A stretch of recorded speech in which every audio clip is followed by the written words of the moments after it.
space. The final frontier. These are the missions of the game Star Trek Legacy. To command 4 ships, even if it makes no sense. To use a 2D map in 3D space. To make this scene from The Simpsons a reality. Again with the Klingons. To boldly blow up what no man has blown up before.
Hello and welcome back to another game breakdown. Today we're looking at the 2006 third-person real-time tactics game Star Trek Legacy. Okay, I have to start out by saying nothing in this game is canon to the Star Trek universe, or the Starfleet timeline, or the Kelvin timeline, or the original timeline, or it's not canon to anything. There may be events in the game or the game uses, like in the game, that are technically canon, but nothing about the game is canon. None of it's canon in any way. I don't know if the reason they made it non-canon is because of how disappointing it was, or if the community rejected it, or if the 2009 movie and subsequent shows known as the New Trek made it not canon, or what. But yeah, no, it's just not canon. Star Trek Legacy was developed by Mad Doc Software and published by Bethesda. Yes, Bethesda. Now, Mad Doc was founded in 1999, and they've developed and supported the development of 12 games before they were bought up by Rockstar Studios, and then renamed Rockstar New England in 2008. Yeah, they got saved in that crisis. Yeah, just in time to not be another victim. They worked on Star Trek Armada, which is similar to Legacy, so they were making these kind of games before they made Star Trek Legacy. So, it's not their first rodeo. They also made the Earth Empire series, which I guess is a bit, I don't know, I don't really know anything about it. They supported the development of Turok. Yeah, the game certain people go on and on about like it's the greatest thing ever, which I've never played it, but, I guess it looks okay. Oh yeah, they also made Bully the Scholarship Edition. Now, I don't know if they made the whole game or if they just made like a port to it to the 360 or something, but, look, I'm just going off Wikipedia, okay? As Rockstar New England, they supported the development of GTA 4, 5, Red Dead Redemption 1 and 2, Max Payne 3, and LA Noire. I don't think they I think they mainly have just been a support studio, since they got bought out. They know what they're doing and have learned from their mistakes, unlike some companies. Looking at you over there. Star Trek Legacy was published by the one and only Bethesda Softworks LLC. Now, they just published it. They didn't, work on it or anything, so, Bethesda, which, most people know the history of Bethesda, and I found a video that, actually goes into the history of Bethesda, so I'll link it. I'll have a link for it somewhere, but I'll just give a brief history here. Bethesda was founded in 1986 by Christopher Weaver, and over a period of time they got bought up by ZeniMax and then Microsoft, and somewhere in there they bought the rights to Fallout and published, two of the best Fallout games, and the Elder Scrolls series existed, along with Starfield. Now, moving on. Today they drag their feet with the 6th Elder Scrolls game, and we might be getting a Fallout 3 remaster. Okay, it's Elder Scrolls 6, that's they're working on it, and Fallout 3 remaster. Let's be honest, guys, they're probably not going to come out with that. And if it'll be great if they do, but more than likely, nah. They don't give a fuck about it. They don't care. I don't know what they're doing over there, but they're fucking telling people, oh, well, you give the average person a book and they'll just make paper airplanes. You know what? Fuck you. How about you make a good story? That's not just, Sean, where's Sean? Oh, where's my child? Oh, where's my child? Fallout 4 sucked. Starfield is bad. I don't like Starfield, okay? It was bad. It was bad when it came out, and it's bad now. It's boring. There's no RPG elements of the game. And the story is so stupid. Yeah, there's a lot to Bethesda history. But that's not what this video is about. So like I said, I'll link a video where they actually go into the history of Bethesda in the video. Just know they acquired the Star Trek video game rights at some point and partnered with CBS and Paramount to make Star Trek Legacy. Okay, I just typed into the YouTube history of Bethesda Game Studio.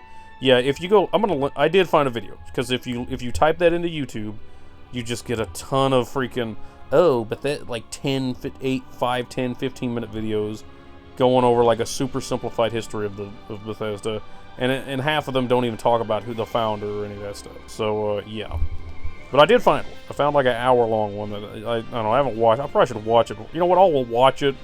I'll slink through it or whatever and link it in the description if it's good. Maybe I should start a YouTube series where I do videos like that, where I just talk about the full history of a game studio or a development studio.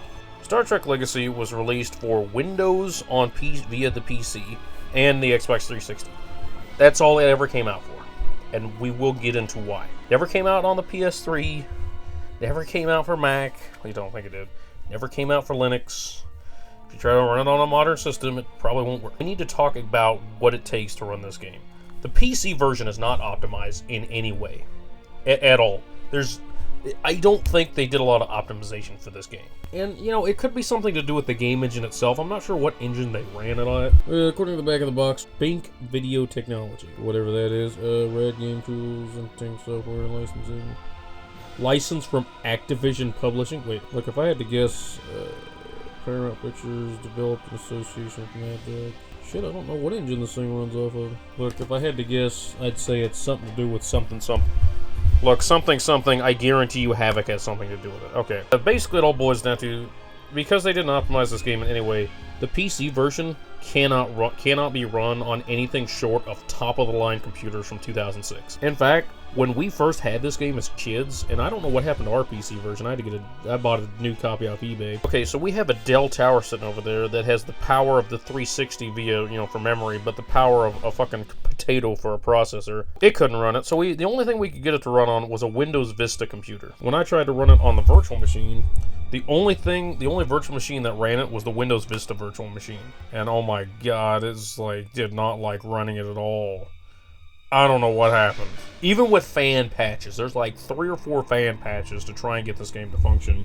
Because I think it will function on modern systems, but after the Micro Machines incident, I am not trying that again. I refuse to, okay? There's a reason I have all these different computers to try shit on, alright? And, I could have just not been applying the fan patches properly either. That could have been part of it. Yeah, it's funny, when I tried running this on the Windows XP virtual machine, it kept giving me this error. And then when I looked it up, well, the error comes up when a program tries to use too much RAM. It tries to use more, from what I understand, it tries to use more RAM than the computer will allow. Because the computer's using so much already. Well, this program tried to use more than was available, and so it crashed the system. Yeah, the Windows XP VM on my computer that I have running on that computer, it has the maximum amount of RAM for that. You know what? It might have been something to do with the video card the virtual machine uses, but I don't know. I'm not a virtual... I don't know all this kind of stuff, alright? I don't know. It had the same error with both the disk version and the, like, downloadable version off the Internet Archive and abandonware. And abandonware is kind of pissing me off because it's like, oh, get faster downloads if you pay us. It's like, fuck you. This is supposed to be free. What happened to the free internet? Everything's paid for now. Man, what, I gotta go fucking pirate stuff now? All in all, I had kind of, it's like, so when I was looking at this, I had kind of conspiracy. So Windows Vista was being developed in like 2002, 2003. Around the same time as this game was. And I originally thought, oh hey, maybe this game was supposed to come out at the same time as Windows Vista did, and Microsoft is gonna like, be like, oh hey, you can play this game on this system. But then Vista got stalled out and pushed off till way later, and that has its own host of problems, you know. Honestly, there's no evidence for that. It's just a conspiracy theory. If you're not seeing what I'm saying, the minimum requirements for this game on a PC are right here. And I ran the numbers on how much money it would cost to buy a computer that would actually run this. It would cost you the price of a good used car or a nice, you know, local vacation in 2006 to get a computer to run the minimum requirements for this game. And even then, it may not even work. In fact, a lot of people on Reddit, and I know you can only trust Reddit so much, but they said, oh yeah, it doesn't work with certain stuff. Oh, I tried this and this didn't work. Now, I didn't play much of the PC version. I fired it up just to try and get it to work and see how it looked. And like, it's kind of got that little brother thing going on where like, you have your, like, you know the deal where you have your brother play through a game on a console or computer, and that like gets the computer to like have preloaded whatever in the memory and everything. Then you go back and play it and it's a lot smoother. I think they had kind of that thing going on. That thing was not optimized for PC, and I don't think it was ever made for it. I think this should have been just a 360 exclusive. Because like the 360 has, you know, whatever memory card or video card and sound system, all this stuff. And then it has half a gig of RAM. I think they might have made the 360 version for it first and then ported it to PC. Which, we have more evidence of that here later on. The controls for this game, and I'll talk about this a little more later on. The controls are made for a controller, and and when they go from console to PC, they get mapped out on the keyboard from a controller, and it's just so fucking complicated. So complicated. And like that, combined with the poor performance on PC, led to extremely bad reviews for the PC version. While the Xbox 360 version, which was very well optimized and runs pretty well, got, decent reviews. This game's not that great. It's alright. It's not mid. I guess I would call it mid, I guess. So if you were to play this if you wanted to play the PC version, you'd have to go spend about $3,000 to $6,000 to get a computer to run it, then go and pay $60 for the game itself. And even then it may not run it. Or go out and buy a 360 for $300, get one controller for like $60, or probably would just come with the damn console, and then pay $60 for the game. You see what I'm saying? Are you getting what I'm talking about? Like, this is why. What happened? Was this rushed out? I mean, the fucking new movie came out 3 years later.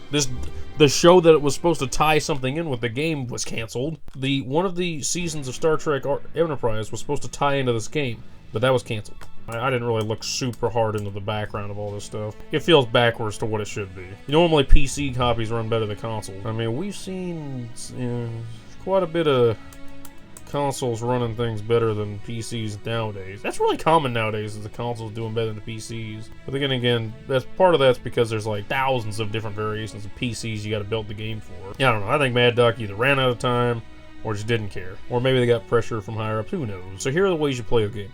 You've got a story campaign and multiplayer. Those are the two ways to play the game. Multiplayer it's pretty simple. Up to 4 people can play a fleet of 4 or less ships against each other, or you can, have skirmishes against the AI, which can have, you can have 4 or less ships. You can have like 1v1, 2v2, 3v3, 4v4, whatever you want. You can't mix eras. There's 4 factions you can pick from for ships. There's Federation, Cleon, Borg, and Romulan. And I guess at some point there's mods, a PC copy, where you can like have in other ships, and they might have had DLC later on too. Because somewhere I read about the Dominion, adding in the Dominion and some other stuff. But for now, we just got the 4 basic factions of Star Trek. And we'll get into the ship variations a little later, but for now, just know you can pick either all or one of the eras to pick from. So you've got the Archer era, you got the original series Kirk era, you got the second half of the original the movies original series Kirk era, you got the Picard era. I mean the Next Generation era. Well, yeah, there's technically 3, but one of them split into 2, so there's technically 4. I think the Picard ship eras are the most powerful because they're the most advanced. And as for these fleets, you can limit the fleet purchasing power via these like fleet credits, so where it's like, oh well, you have to choose 4 ships from this amount of points. It basically makes it to where you can either have the 4 most powerful ships ever, or you can have 1 good ship, 1 decent, and then 3 other ships. The other part of the multiplayer is a co-op wave defense mode.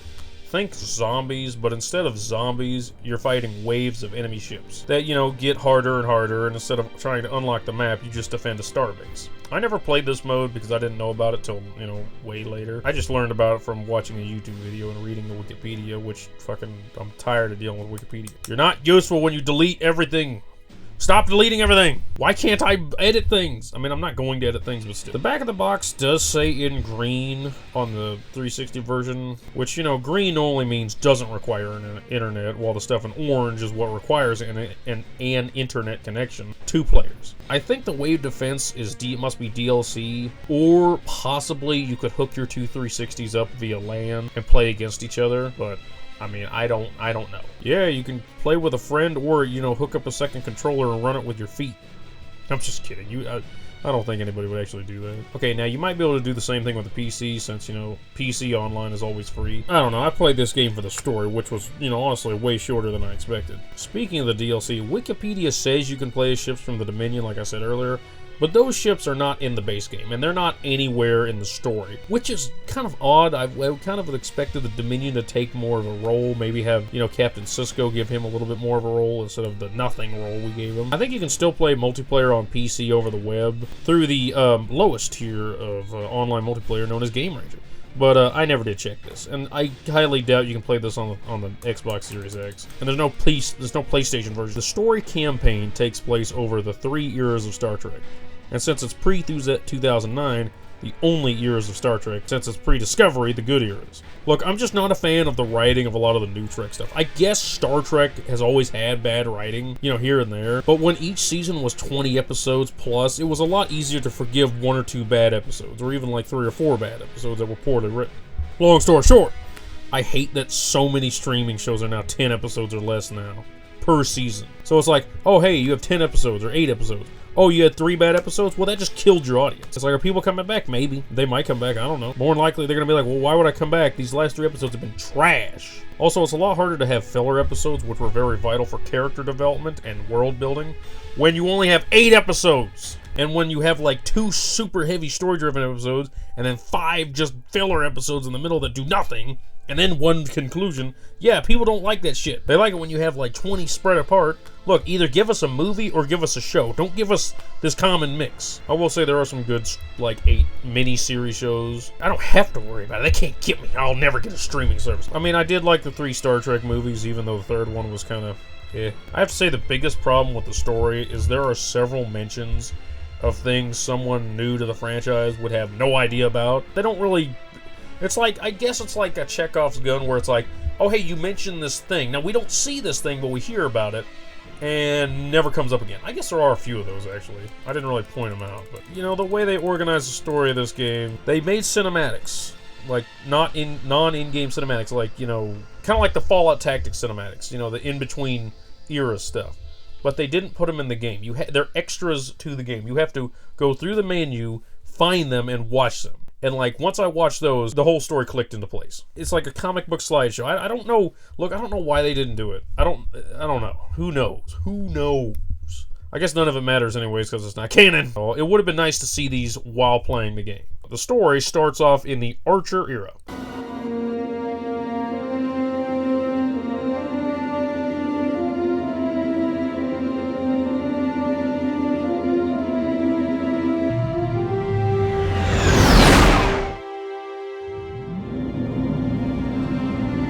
Reggie, I don't have a lot of time. I've got to get back aboard Enterprise. Relax for a minute, John. I do have orders for you, but I want to show you something before you ship out.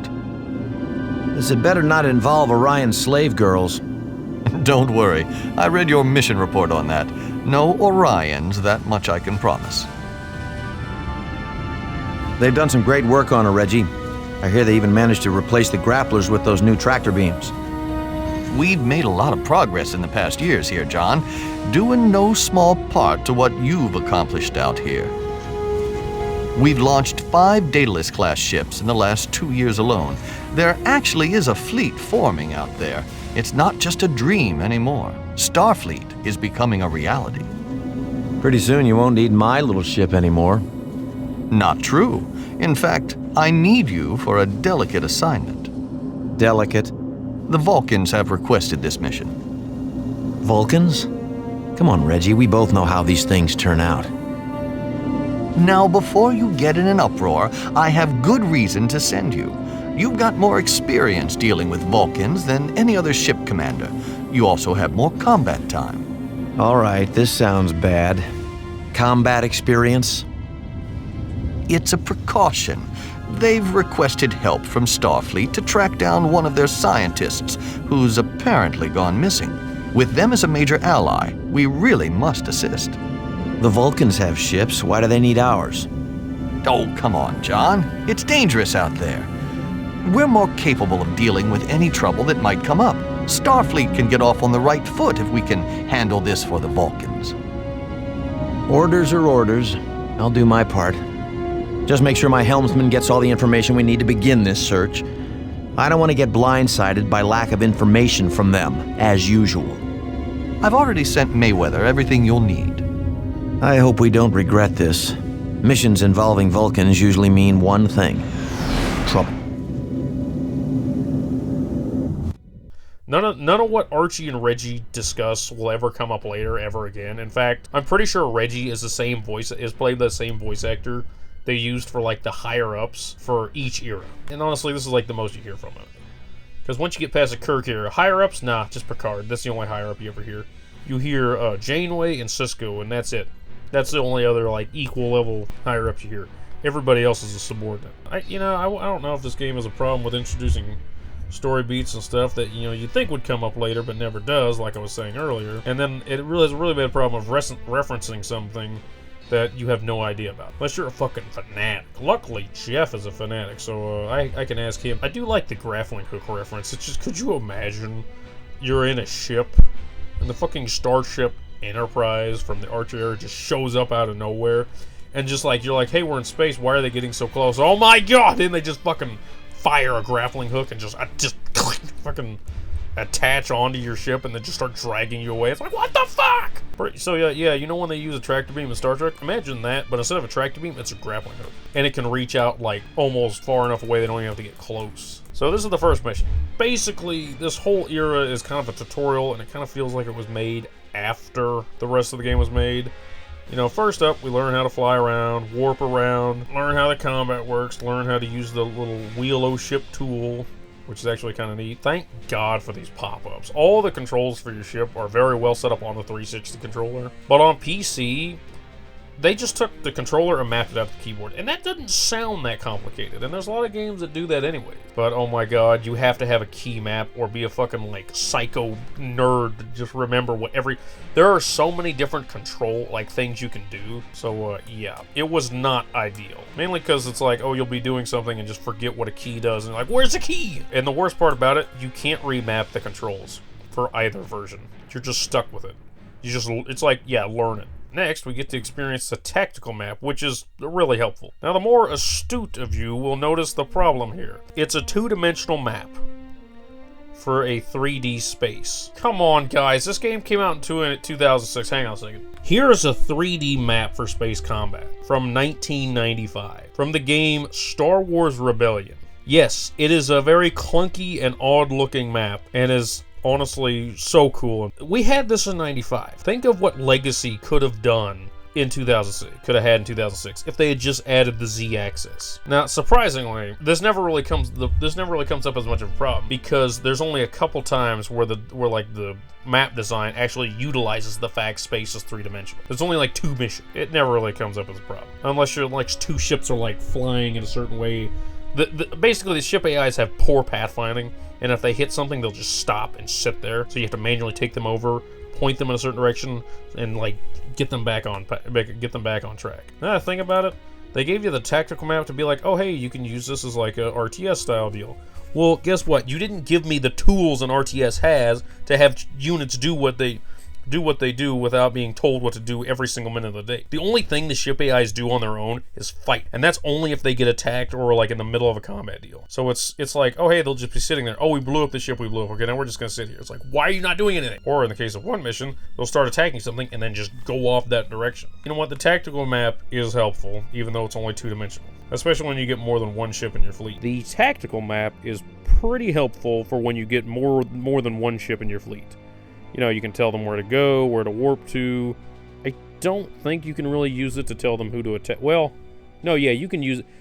It's basically an RTS element, but not quite as in-depth as RTS is. And there is one big problem with this thing besides the fact that it's two-dimensional. Ship pathfinding. Like I mentioned before, when you're telling you can tell a ship where to go, but if that path takes it through a planet or through anything else, and the fact that it's not a 3D map, so you can't tell if some things are going to be in its way, it will hit that object, stop, and then just sit there. Won't try to go around. So what you'll end up having to do, take control of the ship, point it in a direction, send it to that direction, point it to another direction. You basically have to manually map it out. You basically have to manually move the ship. Now, one fun thing you can do is point the ship in a direction and warp it, because one of the things it'll stop at is the edge of the map. All four sides of the map have an edge. I don't know if the top and bottom do or not. I think they do. I think if you point the ship directly up and just go straight up, it has an edge, but I didn't test that. Oh yeah, that brings up another thing. You have to individually control your ship and tell it exactly what to do. And that doesn't just go for telling it where to go. No. Now, granted, combat's the only thing they mapped in so that, you know, it'll do that on its own. But we'll get more into that here in a minute. Oh, hey, look, Romulans, our first combat encounter. Because, of course, they like to shoot first and ask questions later. Thankfully, their ships are straight up trash. Like, these are flying trash cans. You know, these are more ridiculous than what the Germans tried to think were awesome, all right? Combat is very simple. You lock on and shoot. You know, you have one button for firing phasers, and you have another button for firing torpedoes. So I'll just give a brief, you know, overview of combat. So you have a limited number of torpedoes, and you have pretty much infinite phasers as long as you have power generation. And you have to, in the phasers, you basically, they run down, and then you have to wait for them to recharge. Pretty simple combat. And in the basic tactic, every ship besides the first era of the Federation Starfleet ships have shields, okay? So your basic tactic is to use your phasers to take down the shields, and then once the shields are down, hit them with torpedoes. Now, what's kind of frustrating is depending on what angle your ship is, it won't fire torpedoes. And ships run by the AI on your team will not fire torpedoes. You have to take control of the ship and shoot the torpedoes. So it's really frustrating. While you're in combat and for the rest of the game, you can redirect power to give more power to engines, shields, or weapons. But in this case, since we don't have shields in the archer area, you're just kind of stuck with, you know, hull polarization, which I don't even know how that works, so don't ask me. What's really interesting about the phasers is some ships have different types of phasers. All ships have just the straight beam phaser, but some of the ships will have additional, like, pulse phasers, you know, like, instead of a beam, it fires like a bolt of plasma energy or something. I don't know exactly how it works. Here, I'll just put up a picture of the one ship's doing it. And what's really weird is when the battleships have that on the back, but not on the front. It doesn't make any sense, but they put it in here because they thought it looked cool. At least that's what I get. At least that's what I think. Photon torpedoes, on the other hand, are, you know, photon torpedoes.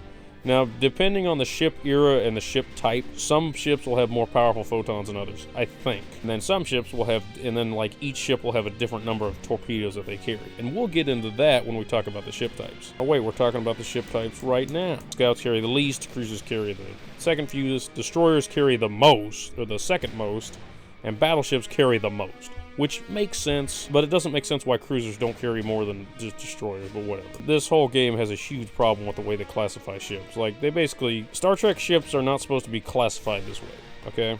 But at the same time, this was the only way they could get people to understand, oh hey, this ship is better than this ship, so we're just going to call these kind, these kind, you know, that kind of stuff. They followed the keep it simple method, so keep it simple, stupid.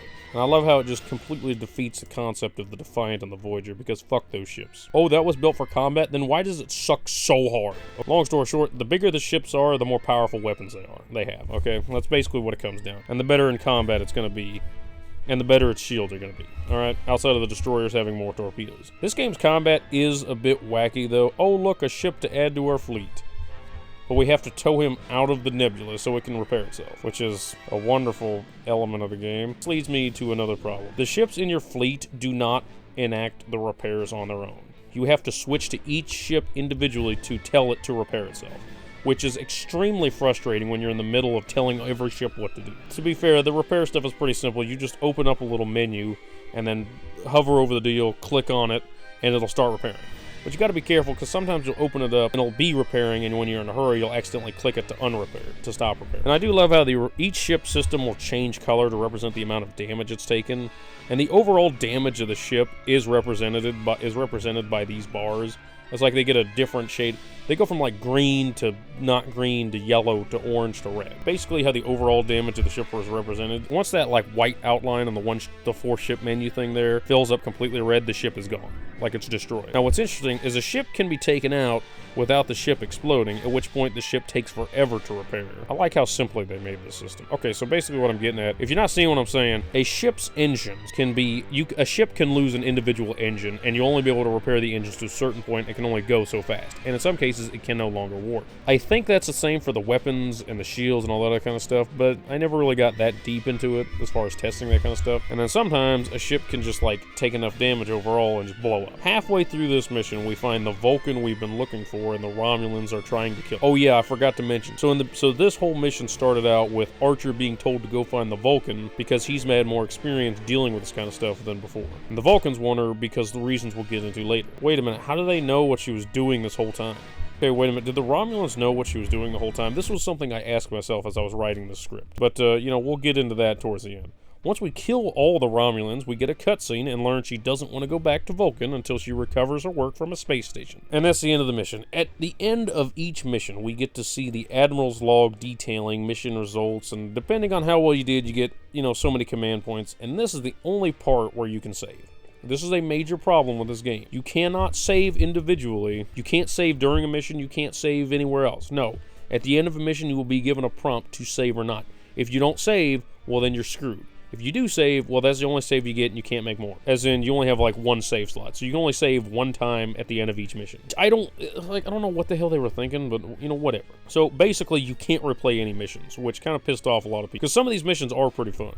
So basically, you can either continue from where you saved or start a whole new game. This game had to have been rushed for something like this to happen, alright? Why can't I choose a specific mission to replay? Not being able to save during the missions is fine, since most of the missions are pretty short anyways, I guess. I don't know. It's kind of, it's stupid. I don't know what the hell happened. As for the command points that you get, they're used to requisition more ships. Like I mentioned before, that you got 4 basic categories. Scout, which are lightly armed and lightly armored, but fast. You know, they're pretty useless the whole game. They aren't even worth having as a 4th ship. You know, I can see a use for them, but there's never a mission where you would want a scout, and then the one mission where, you know, you do want a scout, you're already given the ship you're going to have anyways. Next, we have destroyers. Now they're medium. Now they kind of have medium armor. They're slower. They kind of have lighter phasers, but they do carry a lot of torpedoes. So that's their whole purpose. They're torpedo boats. They're good for support in the early game, but, you know, they kind of lose their usefulness around the original series era, which I will call the Kirk era. Cruisers, on the other hand, they are the workhorse of the fleet, all right? They're basically what the Enterprise in every era is up until the Picard era. Once you hit the Picard era, those aren't cruisers anymore. Those are fucking battleships, according to the game anyways. They don't have heavy, they kind of have heavier armor, but not quite heavy armor. And they also have good speed and good phasers. But they don't carry as many torpedoes as the destroyers, which honestly makes no sense. But, you know, they had to give a reason to use the destroyers. Honestly, if you didn't have more torpedoes on a destroyer, you would never use a destroyer. And I honestly never used a destroyer because that's stupid. The last type of ship is my favorite, the battleships. And really the only ships you want for every mission. Although, to be fair, in the first 2 eras, they're so slow that it makes it like, yeah, it makes sense to have 1 or 2 cruisers with you. The only reason for not having battleships, like I said, speed, is you can't change the lead ship of your fleet. Yeah, I tried that. You can't sell the Enterprise at any point in the game. You're stuck with it forever. Not like Archer's Enterprise, but like the lead ship is your main character. You can't change out the main character. But you can have up to 3 battleships accompanying you. Battleships, they have the heaviest armor, heaviest phasers, and the most torpedoes, but they move the slowest. Well, they move slightly slower than the cruiser, and God help you if one of them gets damaged to where they lose part of an engine. Every mission is based around combat, except for 2, and one of them sticks you with a single ship, which we'll get to later, and that's in the Kirk era, and then the other one's in the Picard era, but that's a whole nother deal. All in all, they Star Warsified the ships in this game. But it was to streamline the gameplay so you can enjoy the story. And kind of keep it simple so that's like, oh hey, in Star Trek there's like a billion different ships that all do different things, and some of them are better for this, some of them are better for that. And really it kind of boils down to how the captain handles the ship. Well, instead of all that, we're just going to simplify it and say this is a scout, this is a cruiser, this is a destroyer, and this is a battleship. Where's the carrier? Oh yeah, there's fighters in Star Trek. You just don't really see them all that often. In the ship menu, you spend command points to requisition more ships, like I said. This is also where you can sell ships of your fleet, except for the lead ship, to get more command points. This is as simple as a system as you can have. So I just suggest getting 3 battleships, or if you can't, get as many battleships as you can. Fill out the fleet. It's better to have 4 ships. It's better to have like 1 good ship and 2 shitty ships than have 2 good ships. The more ships you have, the better. Just don't fill it up with scouts. I did that the very first time I played this game years ago, and that failed miserably. I just suggest getting 3 battleships, or at least 2 battleships and a cruiser. Though, to be fair, but more shitty ships? Nah. No, not in this situation. Don't get scouts. There's no point in having. Not even to fill out your fleet. You know what? It's better to have at least 3 good ships. Forget everything I said. I wrote down it's better to... more ships doesn't always equal better fleet. Well, it'd be better to have 3 destroyers than 2 battleships, or 1 destroyer, 2 cruisers, and a battleship. It's better to... Look, just don't get scouts, okay? Just don't get scouts. Alright, now once you've saved the game and picked the battleships, picked the ships you wanted, we start the next mission, where Terrell, the Vulcan scientist that we saved earlier, makes it back to her lab where the Romulans are, of course, attacking it. Once we take them out, secure this repairs facility so that we can repair and rearm ships, which is a whole nother part of the game that they don't really utilize all that much until the very end. Oh yeah, if your ship gets hit right, like I said earlier, and damaged enough, you can lose certain aspects of it. But if you go to this repair facility, you can get that immediately fixed, which is like totally... Oh yeah, it doesn't make any sense where these ships came from. It's like, oh yeah, this battleship that's just flying around, yeah, I'll join your fleet, sure, why not? There's no canon reason for why more ships show up. Just don't worry about it. Once we've repelled the attack on space station, Terrell cuts off communication, fucks off, and blows up the research station. Why did she do this? Well, right now we don't know, but we will find out later on, and I will talk about it later. And now she's seen as a fugitive, and now she's gonna go fight Klingons for honestly no reason other than to just piss them off. Or wait, no, she goes and works with them. You'll see here in a minute. The next mission teaches you how to manage breaking up your fleet. Several planets in this star system have been plagued by a mutagenic virus. Sorry, I just had a flashback to the last game. Our job is to protect these 3 medical ships as they go around to each planet and disperse a cure. How did they do it so quickly? Well, they must have just been small colonies. While they're flying around doing this, the Romulans attack you. Their attacks are being launched from like the staging area, but if you leave the ships undefended, they'll die pretty quickly. And honestly, if you try to attack it with 1 or 2 ships, you don't have enough. You're not gonna, unless you hit it with all your ships, you're not going to be able to take it out. Your best bet is just not to worry about it and just protect the ships and hit the Romulans as they come out after you. I guess if you hit it all at once while the ships are like first starting, that's probably your best bet, but I didn't go back and replay it, so I don't know. You know what? Better tacticians than me can probably do this. I think this mission is the episode where Star Trek Enterprise was trying to tie into this game, because there's one episode that ties into this game from that show. I don't know which one it is. I didn't watch it. I watched Star Trek First Contact, which ties into the game ties into it in a way, but we'll talk about later. And there was supposed to be a whole other season of Star Trek Enterprise that tied in the human-Romulan war and everything, and I'm sure that was going to tie in here somehow. But just know, none of what's happening makes sense, and it feels like this was supposed to be part of something Terrell was doing, but I think they cut it from the game and just like overrun it, because this first part of the game feels like it was made last. Moving on, you protect the ships, they cure the planets, everybody's happy. I lost 2 of the medical ships, or I lost at least 1, and one of them might have just left after they were done. But yeah, I completed the mission, and we're going to move on. Now, once we're done curing the sick and obliterating the Romulans for fun, we move on to the next mission to track down where this virus is coming from. As far as we know, the Romulans are the ones spreading the virus. Now, to be honest, we could just skip these next 2 missions because they don't seem to have anything to do with the main plot, but, you know, we're going to go ahead and just give a quick summary. These Romulans are using these space stations to mass produce this mutagenic virus to attack the Federation with. At least that's what the game says. You know, like I said, I think they originally said these... I think this was originally meant to tie in with Terrell and her early experiments and whatnot. But for whatever reason, they scrapped all that and just went with this. And also was supposed to tie in with the TV show somehow. Our battle group... Oh wait, this is Star Trek. I can't call them that. I guess they're called task forces. We need to fly around the system and find these space stations. Oh wait, the problem is they can cloak themselves, which honestly makes no logical sense. It's like you saw where it is. It is a giant station. Fire a spread of torpedoes and you'll hit it. Like, what is the problem here? They've got no shields cloaked. Shoot at them. Also, they're using these planets to produce the virus, collecting it and refining it on these stations. Yeah, and these giant stations are moving super slow. We just saw them become invisible. Why not just shoot them? Instead, we have to wait for a cargo ship to go to the station, for the station to decloak, let the cargo ship in, whatever. All in all, we blow up the stations after the cargo ships get to them. The final mission for the Archer era is the big showdown against the Romulans.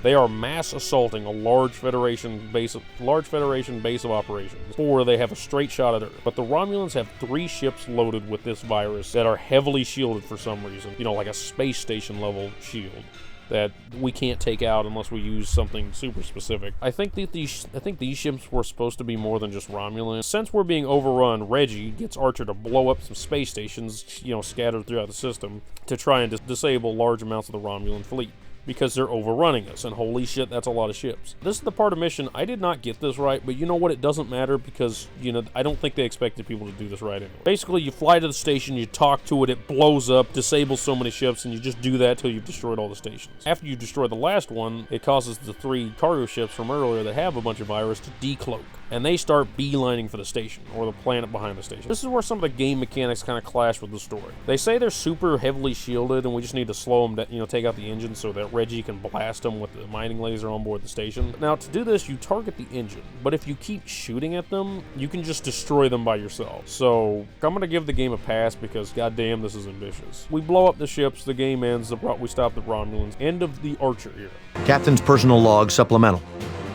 The Tyburn system has been contaminated with the bioagent. However, we managed to prevent the Romulans from using their weapon on Earth and stop their advance deeper into our space. We'll have to move quickly to synthesize a counteragent from the sample we collected, but at least we can do something to help the people in this system. I don't know exactly how or why the Romulans would try such a desperate move, but I have a feeling that Commander Terrell is involved in this incident.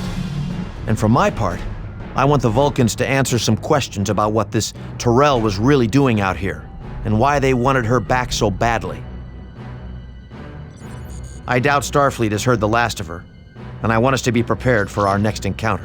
Now, I do like how Archer's like, Terrell had to have something to do with this. It's like, well, maybe she did, maybe she didn't. We don't know. At least we don't know yet. All right, we now jump to the Kirk era, or the original series era. I'm just gonna call it the Kirk era. You know what, there's actually 2 halves, but we'll get into that later. I love how they got William Shatner to voice Captain Kirk in this. Captain's log, stardate 7106.7. Our conflict with the Klingons has escalated. Their new cloaking technology has given them a tactical edge, making them bolder with every victory.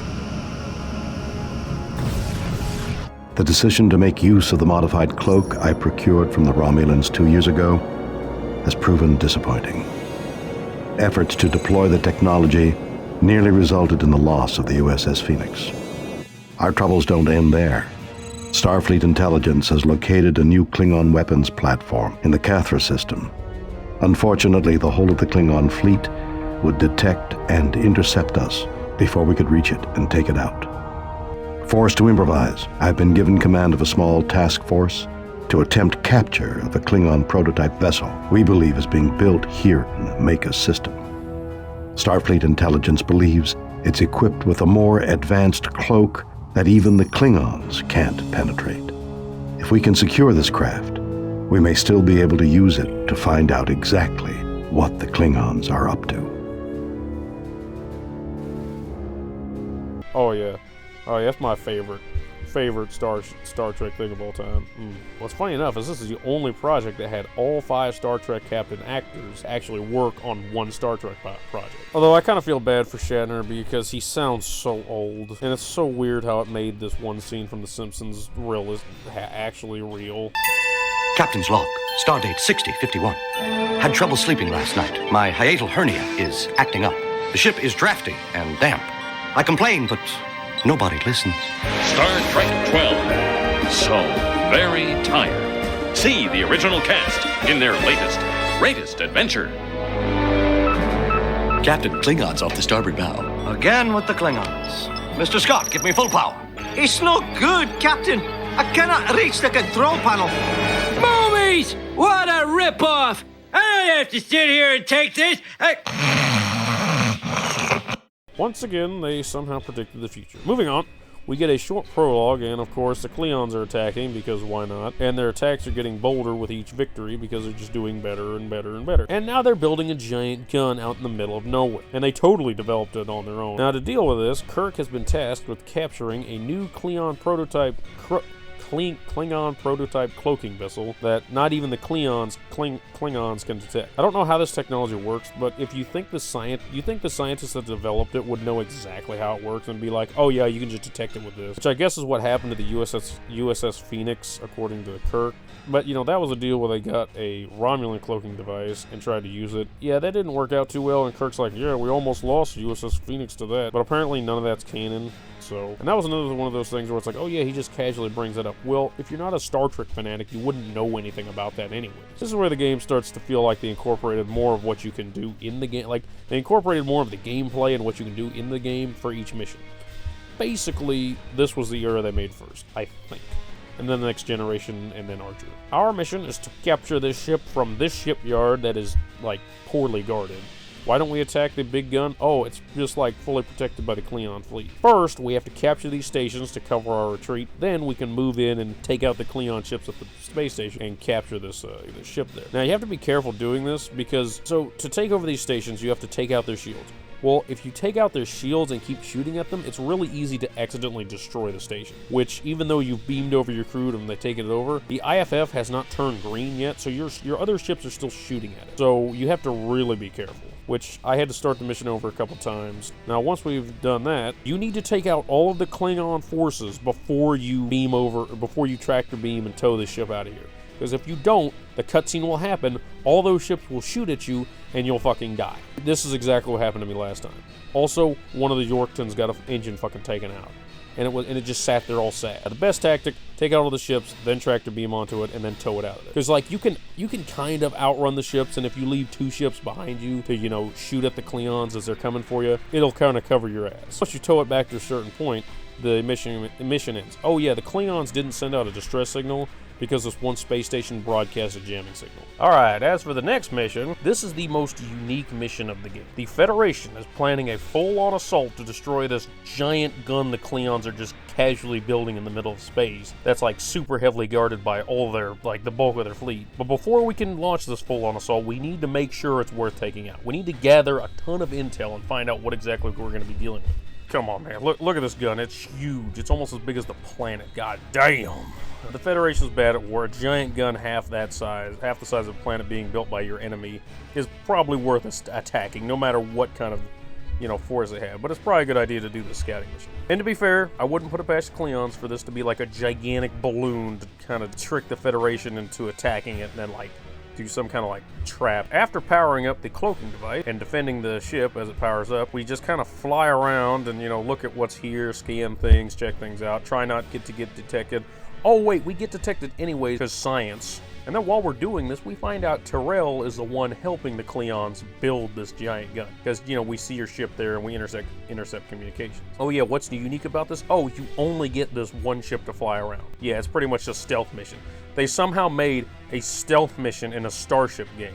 Just like they somehow made an escort mission. We'll get to the turret section. After we've gathered all the intel, we blow up the satellite to try and set them back, because the gun's not done yet, but you might as well make sure we have enough time to, you know, come in and blow it up. After we do that, we go and rendezvous with the rest of the assault fleet. I think it's kind of funny that all the captains are played by the same actors. All the actors who voice the captains of the other ship in your fleet, I think they're all the same. I think it's just like the same 4 people who just kind of try to sound a little different here and there. And all the ship names of these different ships are just pulled from a list somewhere. Fuck, I don't know. It could be canon, it could be real, could be not real. There's only 3 ships that have a set name. The Enterprise, the Stargazer, and the Legacy. And I guess the Defiant. Why do I bring this up now? Because shut up. I'm bad at writing these scripts. Okay, moving on. It's time for the full assault, and of course the Federation only sent in like 10 ships. That honestly were probably all undermanned, undergunned, and undershielded. And of course, all but our task force gets obliterated. But you have like 2 side missions in this mission. Your primary objective is to take out the gun. Secondary objective, that honestly I did first, was to rescue the ships being obliterated and take out the repair station. So I went and did that. I found that, oh hey, there's 1 survivor. Now this is kind of irritating because you save him, he's heavily damaged. He says, oh hey, we'll join you. When you have more than 4 ships in your group, you can't control that any ship past 4. So they will just kind of follow you around and do whatever, which will lead to them dying, and that's exactly what happened to this ship. Oh, it's a Proxima battleship? Well, guess what? They fucking died because they couldn't repair for some reason. You know what? Actually, I don't know what happened to them. They probably fucking fucked off while... I probably went over here, and then they went slowly over here and got taken out. After I rescued that guy, I went and blew up shipyards, and then we blew up the big gun. And honestly, it's not really that impressive. You just go in and blow it up. Kind of the, you know, limitations of the engine. It's not really something I want to it's not something I'd really complain about outside of, you know what? No, I can't complain about it because it's 2006, all right? And you know what? They're already ambitious. They're already taxing the engine enough, probably. Honestly, this was probably one of the easiest missions of the game. The whole point of it was just to bring Tyrell back into the story. The next mission is where we go from the original series Kirk era into the Star Trek movie / refit Kirk era. So now all the ships look a little different. They kind of have that 80s style engine instead of the 60s style. They're called refits. Now this mission is the only time they utilize the fact space has 3 dimensions. We need to get past this defense grid and reach this research station. And in order to do that, at first I thought, oh, the defenses in this area are here. I'll just go around since, you know, space is 3D. Unfortunately, there's only one way to get through the nebula that surrounds this station, and that's through the defense grid. Because if you try to go around through the nebula, you'll get stopped and your hull will be completely obliterated. It won't destroy the ship, but it'll damage it to where you can't really do much. So you pretty much have one way to reach the station, and that's through the grid. And I know what you're saying. These are like super powerful defense turrets that are gonna like obliterate you. No, they suck. They can't even penetrate the original Starship, the original Constitution class shields. I mean, look at this. Basically, you go in, scan this unknown energy signature, and then that causes that to explode. Well, that disables the well, it didn't disable the defense, or no, it destroys a bunch of the defense grid. Now you have to be careful, because if you take your entire fleet in there, you will get caught in the explosion and extremely damaged, and then you'll get picked off pretty easily. So what I did, after restarting this mission like 3 times, I took one of those ships into the defense grid. It managed to get away without being too damaged, and then the rest of the fleet moves in. Oh yeah, and while this is happening, there's like 10 other ships, like there's 10 other like Excelsiors just chilling, waiting for you. Once you do that, they all move in, and now it's time to take back the research outpost. That's pretty simple. I'm not really going to go into what they say. They say they took down something and had to like overload a phaser to take it down. And we'll talk about that here in like 2 seconds. So just we got to get through the other stuff first. Yeah, the Cleon ships and all that stuff, they weren't Cleons, and it's pretty obvious why. So we're going to move on to the next mission. It's time to make Tyrell pay for what she's done and, you know, maybe rescue this one guy while we're at it, because he seems to be the main guy we're here to rescue. I don't know. I kind of lost track of what was going on at this point. However, the first Archer-era-led ship, the Yorkton, gets obliterated because their shields get zapped out by some kind of crazy-ass looking satellite. Now, to combat this, we're going to, like, go up to the satellite, scan them, and then it causes, like, this feedback loop that'll cause the satellite to disable itself so that, you know, it can't drain our shields. And we basically have to do that to like all 3 or 4 satellites, and then that causes the whole system to just explode randomly. The satellites were taking your shield energy and powering the defense grid with it, which I don't know how that works, but for science. Once they're all overloaded, the defense grid blows up and we can confront Tyrell. What in the name of... Ah, the legendary Admiral James Kirk. History seems to note you a special chapter. It would be a pity to end it so prematurely. Withdraw your forces, and you may leave unharmed. What about the countless men and women who have died up to this point, trying to stop you from spreading your chaos over the whole of the quadrant? Ending of life is regrettable, but sometimes necessary on the road to perfection. I am on a higher path, one that will eventually bring us all into a state of peace and logic. I've heard this all before, Tyrell. The road to hell, as they say, is paved with good intentions. But you are just a Vulcan whose delusions afford you the luxury of rationalizing murder.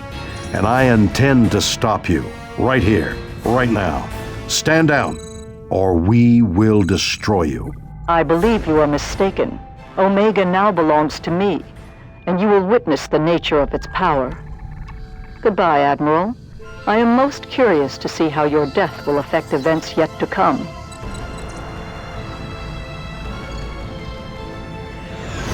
She's escaped. Enterprise to fleet. Weapons free. Concentrate your fire on that large vessel. Sensors are detecting smaller spheres linked to the larger one. They appear to have no offensive capabilities, but are working to augment the mothership's systems. It's the Borg. Yeah, it's been the Borg the whole time. Tyrell somehow brought back the Borg. and now we have to destroy this Borg sphere. And oh, real shocker, the research station and its inhabitants are all Borg. Klingons in the last mission, they were Borg. The Romulans in the last few Archer missions, they were supposed to be Borg, but I think they gave up on that story idea because they couldn't make it work, and they wanted to tie in with Enterprise. Then, of course, Tyrell escapes because what are you going to do? She's like 5 feet in front of you, and she just warps out of there. They don't, it's not like you can jam her or something. Meanwhile, we have to blow up this like baby Borg sphere, which actually isn't that hard. You just blow up these 3 little spheres around it, blow it up. It's pretty easy. And then like the mission ends, Kirk makes a reference about, maybe the next generation will do better. After learning of his Omega particle research, I suggested that the details be sealed and steps taken to assure this never happens again. Aside from the destructive power of a single molecule of Omega, it has destroyed subspace through a 3-light-year radius around the Lantaru sector. With such potentially destructive power at Tyrell's fingertips, I feel extremely uneasy. Starfleet has assigned a commission to develop an Omega directive concerning this eyes-only matter. Sometimes the arrogance of man is what gets us into so much trouble. Hopefully, the next generation will be better. And we move on to the Picard era. First mission of the Picard era kind of explains how he became a starship captain. As usual, the Romulans are trying to blow up Tyrell, and I love how the Stargazer captain just automatically assumes that they're the antagonizers. My lord, what kind of a mess are the Romulans creating now? Even though they've been fighting Tyrell for like ever. And could they not, I don't know, maybe pull their head out of their ass and talk to somebody about it? No, of course not. They're just gonna fucking reform their empire and fight back. Tyrell liquefies a planet. Just like liquefies a planet. Like that. And it's like, what? No wonder the Romulans are trying to fucking stop her. Why did they reliquefy it? I don't know. Fucking, it could have been a forward operating base. It could have all been an experiment. It could have been a way to take out something. Who knows? All I know for sure is that the blast wave from this unstable liquefied planet destroys all the Romulan ships, causes a significant amount of damage to the Stargazer, because for some reason they didn't raise their shields in time. And that subsequently kills the captain and several other crew members, all while Tyrell escapes further into Federation space. Once we reach the nearby starbase, Starbase 61, we find, and of course, the 3 ships that we had with us on our last mission, just kind of like chilling about, and kind of recruit them to help deal with the fact that a planet just liquefied itself and is spewing out stellar debris. This is the most unique mission in Star Trek Legacy. Not my favorite, but it's the most unique. And it's also a turret section, because of course it is. Goddamn, these devs knew what they were doing. The planet Tyrell destroyed is breaking apart and scattering comically large asteroids, or stellar debris as they call it, in kind of the general direction, really everywhere, but a lot of it's going towards these, this star system where there's like 3 habited planets that are just kind of chilling there. But we need to blow them up before they hit the planet. It's pretty simple, okay? Now, I'm not a space science guy, but this is where the ambition of the developers really outpaced the game engine graphic capabilities. These pieces look so big that the gravity of the planet should be affected by these pieces as they float by. There's a huge problem in this game where the size of the ship and this megameters used to measure things and the planet size doesn't look quite right. It's like, I feel like a ship should not be literally a quarter the size of the planet. It's like, yeah, you're far away, but like, you can go up and hit the planet. Look, that's all graphical limitations that I can't really blame them for, because it was 2006, and anything beyond, they made it work on the 360, but didn't do it for the PC. You know what? They probably ran out of time. I'm not gonna worry too much about it. So the mission boils down to flying around and blowing up these pieces that are highlighted. There's highlighted pieces, which makes it so much easier before they reach the planets, because the highlighted ones are going to be the ones that are going to hit the planet. Now, I did not realize this until I failed the mission once, and one of the planets exploded, and it's kind of funny how it just like hits it and blows up. So I had to restart the mission, and of course I lost the satellites, because there's so much of this shit just coming out over, and it's just overflowing everything. So anyways, halfway through the mission, as the asteroids get harder and harder to deal with, since I keep getting more and more of them, and the AI, you can't just leave them there to deal with them. No, the AI will just watch them pass by, and then like maybe they'll attack one, but then it'll like go in an attack pattern and just keep going forward. It's not like I can just tell the ship, it's like, hey, guard this position and shoot anything that comes up with it. No, it just fucking sits there. It's like, why? Why did you do this? Moving on. So halfway through, the starbase is like, hey, you can just take like one of these 30 turrets we have sitting here and move them in front of the planet, and that will just protect the planet. Great idea. That's exactly what we do, and it's actually pretty easy, because you just take one of the other ships, have it fly up to it, tractor beam onto it, tow it into position, because you can tell it where to go, while you're flying around blowing stuff up. Oh yeah, the Stargazer is damaged, but there's nothing we can do about that. Thank God we have 3 battleships with us. And that's where we get to the other part of the mission. The planet never runs out of asteroids. which doesn't make any sense to me. It's just a yellow ball spewing out rocks. And at some point, it spews out a gigantic boss rock, like a comically large boss asteroid rock thing. And it's like, what is happening? And you know how we take it out? I will give them credit. When I think of a space game where you fly around doing stuff with starships, this is exactly how I think you would take it out. You tractor beam another rock and throw it at it. It is hilarious. I love how you take it out. So basically, you hit it with enough rocks and then it blows up. Of course, since the game engine has this limitation on it, it literally just poofs out of existence. And then Picard gives a speech and we move on to the next mission. Now we open the only mission that has Captain Sisko from Deep Space Nine in it. And of course, he's piloting the USS Defiant. He's out here testing the ship and soon finds out that it's the worst possible ship for combat ever. Look, in World War II, the most feared American naval vessels were the PT boats. Since they were fast, mounted with a varying array of weapons depending on what the crews could steal from their local, from around them, or strategically acquire or commandeer, they had like a huge array of different weapons. They were one of the most effective ships in naval combat. So basically, they could show up, do a ton of damage, and then get the hell out of there before the Japanese could take a shot at it. I think this was the design principle they were going for when they came up with the Defiant. However, this idea did not work for the Defiant because it's small in size and has an excessive amount of non-essential systems and a bunch of rooms that it doesn't really need. It doesn't have enough power to have enough of a shield to really work. It's small size, excessive non-essential systems, and rooms left without enough room to have a large enough power source, shield generation, and weapon complement to work like a PT boat did. Basically what I'm saying is it's not the right size, it has a bunch of shit it doesn't need, and its weapons are not powerful enough to really do what a PT boat is. It's not a PT boat in space, it's more like a small Corvette that's too small. Why does it have a cargo bay? Why does it have a shuttle bay? Why does it have this stuff? Why does it have that stuff? Why is it equipped to have a crew of 50? Why? You know what, we're just gonna move on for that. Instead of the PT boat idea they came up with a poorly armed, under-shielded, under-armored ship that sucks at combat, and just like the other ship they said was for combat, the Voyager, which to be fair, that ship's more for like a support role and it's perfect for that. But you know what, I'm not going to get into it right now, but if you want a full-on breakdown as to why the Defiant sucks as a warship, this guy Laserpig made a pretty good video on it. He knows way more about like ship doctrine and all that kind of stuff than I do. Okay, moving on. This cutscene does a lot of storytelling, so I'm just going to kind of let it play. Just remember, the Romulans attacked Vulcan because they thought Tyrell was sent by the Vulcans. That's the main thing. Acting Captain's Log, Stardate 45252.6. After departing Utopia Planitia Fleet Yards for a test flight of the newly completed USS Defiant, we have arrived in the Atari system to find some disturbing evidence of a Romulan incursion into Federation space. Starfleet Command has been notified of our discovery, and nearby starships are en route to our position.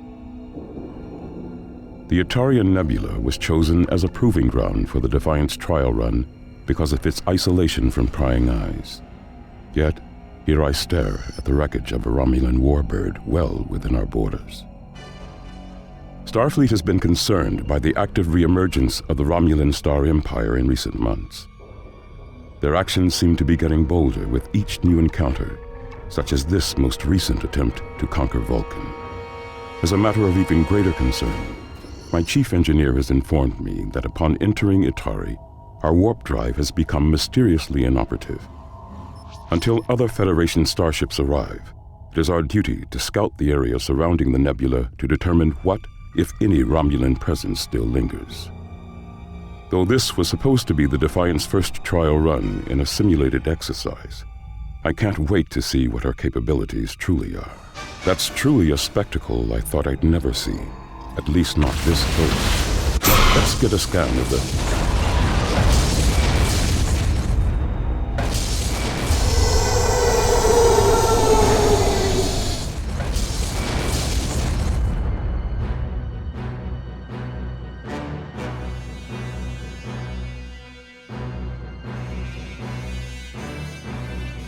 Your vessel is not known to us. State your intentions here. I'm Lieutenant Commander Benjamin Sisko, and I was just about to ask you that very question. Give me a reason why you have breached the neutral zone and violated the terms of our treaty. I am Commander Valerius of the Tal Shiar. We do as we will, with or without your approval. Our intelligence has placed a very dangerous fugitive in this sector, and we lay in wait for her.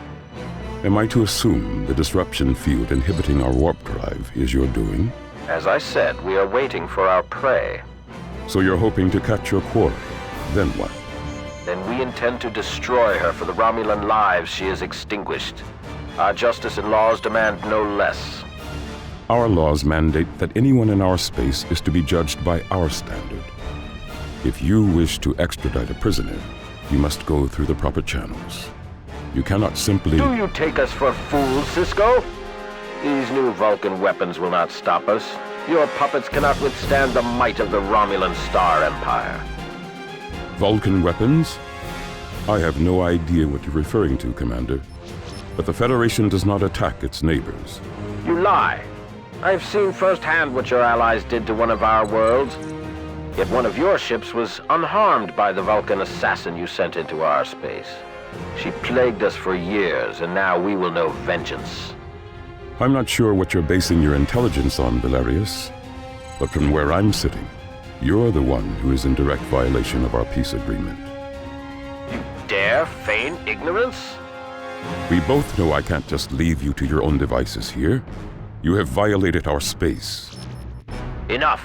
This conversation has become tiresome, and you are more useful dead than interfering with my plans. Get us into that nebula fast, Ensign. Full impulse power. You caught up yet? Okay, good. So the mission is pretty simple. Destroy these satellites keeping us from warping out of here and rescue the Defiant. Once that's over, we get a cutscene with 2 Federation space stations just randomly firing at each other. I don't know what... I think this is the testing ground. I think that's what's going on here. It's just odd to have that station that close to each other firing at each other. It's just weird to see this at the end of the mission. It's like, what is happening? Meanwhile, Cisco is just like giving a speech on stuff, and he's like, I saw an older Vulcan ship blowing up the Romulans as he left the nebula. This is very interesting. The whole mission was just for storytelling. Like, it was all just to give Avery Brooks a mission to have lines in. Alright, that's it. And to kind of catch us up on what's going on, mostly. They might have had more missions with the Defiant in them and cut them out, but I don't know. I do like how each mission is Picard, you see him in as a next ship. You know, the first he's in the Stargazer, then he's in the Ambassador class Enterprise, and then he's finally in the Sovereign class, the fucking best ship they ever made. The Enterprise E, the most powerful ship Starfleet ever built. And one of my favorite ships in Star Trek. You know, next to the Constitution and the Yorkton class. Our next mission starts off with Picard in a showdown with Tyrell and the new Borg. Alright, I'm gonna have to stop here and explain what's gone down till now. Just to catch all of you up. You know, if you haven't really been following what's going on, then, and you made it this far, we'll just strap in, alright? Oh yeah, also I think it's Picard and Janeway giving a showdown with Tyrell. In 1977, NASA launched the Voyager 1 spacecraft, and at some point it entered a black hole and stumbled across an advanced civilization of artificial life forms. They were extremely curious about the Voyager and interpreted its message as best they could, because, you know, that thing was loaded up with a ton of information. But ultimately, they decided to send it back into space, altered so that it could find its creator. Along the way, it decided, since it couldn't find its creator, that that all carbon-based life form was to be assimilated. That way they assimilated them so they could learn about them that way, and then use them as drones to send them out and, like, continue doing. And that's basically where the Borg came from. Eventually, Voyager becomes V'ger and becomes this gigantic, massive, unstoppable machine energy abomination that's amassed so much knowledge in the universe, or a huge amount of knowledge in the universe, you know, from all the different civilizations it's encountered, and from all the information the Borg have been giving it. And then Star Trek the Motion Picture happens, which actually is not a bad movie, but we're not talking about that here. Now, at some point, Gene Roddenberry, the whole reason for this tie-in, at some point Gene Roddenberry joked that V'ger was the origin of the Borg. It's just a joke. Or at least, you know, came across the machine race that the Borg eventually became. But none of that's canon. It was all just a joke. In fact, this game's not canon. We have no real canon for the origin of the Borg. We have clues and, like, oh hey, they're from this, but there's no real solid canon. Not to mention, if V'ger was where the Borg came from, then the god creature that came from the end of that movie would have done more than nothing about the Borg. I don't care how ascended you become. No. I will die on this hill. You fucking... If you're a human and you become that thing, if you knew about the Borg, you could have at least warned Starfleet about them. During the movie Star Trek First Contact, the Borg went back in time to take over Earth and basically win. Basically take over everything, win. The Federation are the biggest obstacle, even though there's like a billion other races that could easily take them out, you know, like Species 8472 and the dinosaur creatures that are super racist, you know, all those things. Now, on their way there, the Enterprise blows up the sphere that helps the fleet blow up the cube, and then the sphere goes back in time. They follow the sphere back in time, and then they blow up the sphere. And then the events of First Contact happened. When they blew up the sphere, debris from the sphere landed either on Earth or around Earth or whatever, and the Vulcans that came to Earth found that debris. And Tyrell was one of those scientists. She basically just finds some dormant Borg nanites and figures out what they are and somehow takes control of them and uses them to create the new Borg. At some point, she injects them into herself and somehow doesn't immediately get taken over. Nah. Instead, she minds meld with them and finds the brain patterns of the Queen so she can learn everything they know. Long story short, she becomes the new Borg Queen and does a ton of experiments across all 3 Star Trek eras to forward her Borg plan. The entire point of them is to take over the universe. Yeah, look, if you're not seeing what I'm saying, the entire point of them is so that she's going to take over the universe and use logic to end chaos via the Borg, which is kind of an idiom in itself, I guess, or a double entendre or whatever. So, yeah, you know that station she blew up in the beginning?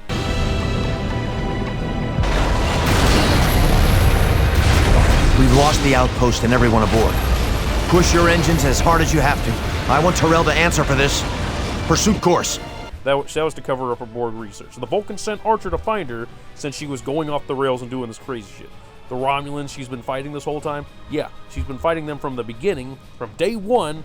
We have no idea why. I think it's just to fuck with them and test out her new weapons. Maybe they knew what was really going on, maybe not, who knows. The weapon she helped the Klingons build was all just a freaking way to keep the Federation distracted so she could capture this one research station that was researching something to do with Omega that's never really talked about, or that's all we really know about it.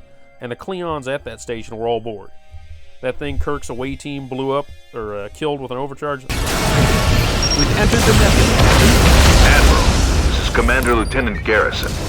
The mission is a success. The facility has been secured. But whatever these things were, I don't think they're Klingon anymore. Explain, Commander. They had some kind of cybernetic implants embedded in their skin, Admiral. Don't know what to make of it. We had to set a phaser to overload just to take them all down. Then they simply disintegrated. Understood, Commander. Secure the outpost. We have larger problems out here. Yes, sir. Garrison out. That was an early Borg. Now that I think about it, the Federation was doing some kind of energy research at the station, and I'm guessing Tyrell needed that to power the little Borg sphere. Like, I don't know what took her so long. You'd think the nanites would have all this information, like, inside them if they had the memory patterns of the original Queen. She's been fighting the Romulans and decided to blow up a planet for some reason, and now she's amassed a massive Borg fleet to enact her plan. And that's where this mission starts. We get a nice back and forth between Picard and Janeway and Tyrell. I see the Federation's official delegation has arrived. Now we may begin the process of a civilized and orderly solution to all our problems. I am Admiral Janeway, representing the interests of Starfleet in this matter, Tyrell of Vulcan. And I am Captain Jean-Luc Picard. Locutus. Yes, I know who you are. Forgive me, madam, but that is not my name. Your current designation is irrelevant. We know you as Locutus, though the Collective may have changed a bit since you were last a part of us. I see no change in the Collective. An armada of Borg vessels looms above a Federation planet, which usually means ill intent. Just so. These feeble minds are no match for my mental disciplines. We are so much more than the Borg of old. You sound the same as the old Queen to me. While you are no doubt testing my resolve, Catherine, may I call you Catherine? We are Vulcan, not Borg. We? Don't you mean I? Look what has become of you. The Borg have changed you, altered you. Your cursory examination of the situation is misguided, Locutus. I have molded the Borg into a tool of total logic. Surely it is better to be part of a union working for a common goal. That is the heart of the Vulcan philosophy. Knowledge and understanding in all things. Sounds like a dictatorship to me. Why don't you skip to the part where you tell us why you're here and what it is you really want? Have I not made my intentions plain enough? I wish to put an end to all that is illogical in the Alpha Quadrant. Is it not illogical to force these changes, as you define them, upon others? To expect logic to triumph through pacifism is illogical, Locutus. How many times must you see it through all of your histories, even that of my people, before we found a more responsible way of existing? Responsible? Is that how you would define the deaths of the thousands you have sacrificed in pursuit of your personal paradise? Regrettable incidents, but necessary for the ultimate good. Enough of this, Tyrell, if that's still who you are beneath all that Borg technology. Withdraw your forces from Federation space immediately. You refuse to understand that the logical choice is to surrender. Tyrell, if you truly control the collective, then let it be sundered. Free the millions of souls who have been taken by the Borg. You are still Vulcan. Don't let them take that from you as well. We cannot hide what we are. In this, though we cannot be said to be flattering honest men, it must not be denied, but I am a plain-dealing villain. In the meantime, let me be that I am, and seek not to alter us. Goodbye, Locutus. We will miss you. I take it we can expect the worst? There is no true Vulcan left within her. She won't stop until every planet has become the paradise she desires. Then we'll go with your plan, Jean-Luc. Take command of the fleet. I'll be back with some friends. Janeway out. Yeah, Janeway. She's here for like 2 missions, but she's still cool. Tyrell basically just tries to convince them to surrender and says, oh, it's illogical for you to fight me. It's logical for me to take over everything. While Picard and Janeway are like, yeah, get fucked. Everything you're saying is wrong. This is no different than the early Borg, so go away. Why don't you just die? Nah, they're way cooler about it. Janeway leaves for reinforcements while Picard uses the 3 ships he has, the 4 ships he has, to try and hold off the Borg and defend these transports as they're evacuating the star system they're attacking. Which is kind of frustrating and hard. Basically, you take out the Borg ships attacking the transports and try and harass the Borg cubes to distract them, but eventually the Borg are going to overrun the system. And this mission is a perfect example of how the Borg work. Yeah, you can stop these ships, but they're going to eventually outnumber and overrun you. All in all, eventually, in the second mission, we lure the Borg into a more defensible position, bring all 3 factions together. We bring the Federation, the Romulans, and the Klingons all together to help fight Tyrell. Oh, hey, look, there's Deep Space Nine. Now, this mission starts out where you have to go around and fucking rally the troops, basically. You gotta go to each fleet and and bring them together to fight Tyrell one-on-one. And I love how the Romulans have finally pulled their head out of their ass for this one. Once we take out Tyrell's forces, she falls back to some kind of, like, stellar phenomenon, interdimensional thing that's protecting you. We now move on to the final mission, and honestly the most taxing one for the game's engine, because there's so much shit going on that literally, oh hey, these ships deactivated for regeneration. No, the game told them to stop moving because they can't take it anymore. I only have half a gig of RAM in this thing. What do you want from me? God damn. I can't even imagine how the PC version would have handled this. God damn. It's the final showdown, where, you know, as usual, Star Trek loves to have Shakespeare in it, which I don't have a problem with, but come on, there's too much of it sometimes. And then you fight an obscene amount of bullshit. You take out Borg, so here's how it goes down. You and the rest of the fleet take out Borg ships for so long, and then eventually a giant fucking combat cube, which looks like it's wearing an apron and is about to cook something, shows up. You blow it up as usual because, you know, you've got 4 Sovereign class ships. The last one being called the Legacy, which that is an achievement for some reason. And honestly, I think that was just something they put in there for whatever reason. You take them out, and then then another ship shows up, you know, with some satellites that have been modified to like emit some kind of pulse that the Dominion were doing to like disrupt subspace fields. Because like, I don't know, because that is what's holding Tyrell's ship. So you can't hit her because she's like out of phase or something. Fuck, I don't know how it works. I'm not a space science guy. I'll just let the game explain. Tyrell isn't going to make this easy. It will be a hunt to the last. And unstable or not, she seems to have harnessed the power of this nebula effectively. Picard, my ships are registering a large energy pocket forming around Tyrell's vessel. Looks to be a shield of some kind. This Vulcan is cunning. I've never seen that kind of shield configuration before. There are similarities between regenerative shielding we've encountered in the past, but this is much more complex. She must be using the nebula's unique properties to bolster her shield matrix. That would give her a vast source of power to defend herself. In any case, It's more than any of our weapons can penetrate. She's not going anywhere. The safest place in the galaxy for her right now is in that string. I agree. There is no sense in leaving the only safe haven in the sector. Captain Picard, we have the equipment you requested. Excellent, Scott. We'll make the necessary modifications via remote link. Confirmed, Enterprise. Captain, we've also been modified to serve as a deep space repair and rearm vessel. You need only to get close and hail us to initiate the process. We'll remain here and guard the sensor pods and provide any support to ships that require it. Understood. Picard out. We're modifying these sensor pods the Scott brought to emit a magneton pulse. Isn't that something the Dominion used to use?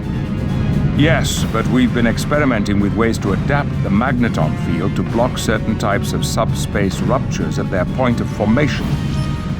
An anti-subspace weapon, if you will. We thought it might come in handy someday. That day appears to have arrived. We'll have to get each one to a specific location on the two opposite ends of the string. Once they're in place, we can activate the pulse. Very well. Let's get these sensor pods where they need to go. Prepare tractor beams. Never a dull moment with you, Captain. You sure know how to show a lady a good time. You said it yourself, Admiral. I get all the easy assignments. What you need to know is that when you're dragging these satellites into position, the Borg won't really shoot at them. However, once you get them to position, the Borg will absolutely shoot at them.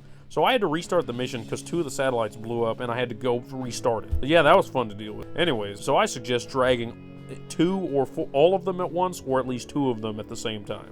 Try and get it done as quickly as possible because they're not very well shielded. Also, the ship that brought in the satellites, you can use to rearm and repair, which is so nice because this mission's dragged on so much. And once you get them in position, you emit the pulse, her ship starts moving. However, the little ships that weren't moving earlier, well, they start moving again. Yeah, and they totally stop just for regeneration and not because the game couldn't take it anymore. And it's kind of underwhelming. You basically just blow her up, blow up everything, kill the Borg. The Borg are done. That's it for them, gone forever, except all the dormant Borg for that Janeway dormant. I do kind of like how Picard's like, I wonder which one was set free, the Borg or the Vulcan. And he's like, oh, I can feel her reaching out in her last moments of death. It's like, yeah, okay, Locutus. I do kind of like how she brings that up. And yeah, that's that. That's the end of the game. That's the end of the series. If you're confused as to what happens, well, they made all these like cool comic slideshow things that were supposed to play in between, eras that they never put.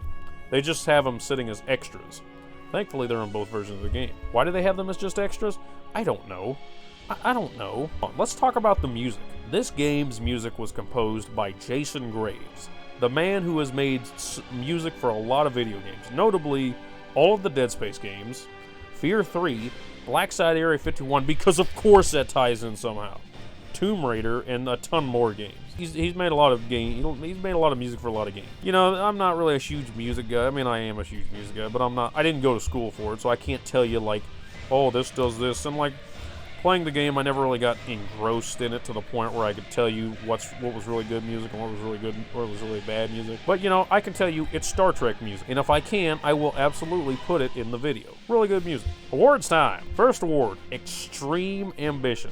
They really went for it with this game. From what they tried to do with the game engine to the story where they try to, give an origin for the Borg, and also getting all the Star Trek captain actors together to actually work on one project, even though the Avery Brooks was only there for like one mission, but he was there, it counts. I'll give it to them. They had a really ambitious dream with this. Unfortunately, it fell a little short thanks to the game engine. They must have been rushed on it or something, I don't know.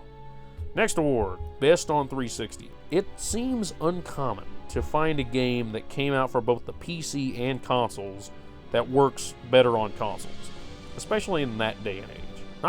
And I'm not just talking about one aspect of it. No. Everything about this game is better on console. Everything. They're like normally, oh hey, the game may run better on console, but it looks better on PC. Nah. Looks better, runs better. The definitive way to play this is on the 360.